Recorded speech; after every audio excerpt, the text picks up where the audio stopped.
أعوذ بالله من الشيطان الرجيم بسم الله الرحمن الرحيم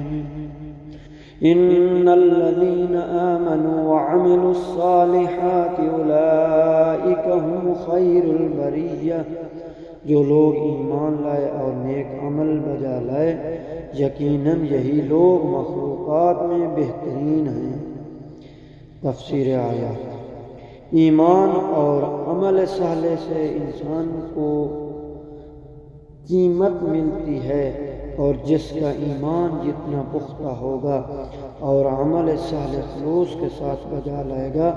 وہ مخلوقات میں بہترین کے بھی اعلیٰ درجے پر فائز ہوگا۔ معتبر شیعہ سنی مصادر میں ہے، ان میں سے ایک کتاب یہ ہے ابن عباس الدر المنصور،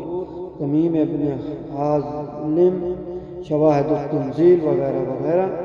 میں یہ حدیث موجود ہے کہ جب یہ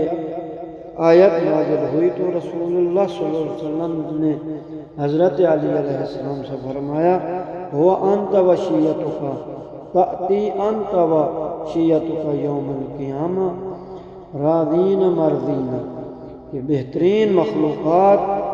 آپ اور آپ کے شیعہ ہیں، روز قیامت آپ اور آپ کے شیعہ اللہ سے راضی ہوں گے، اور آپ کے شیعوں سے راضی ہوگا، یعنی اور اللہ آپ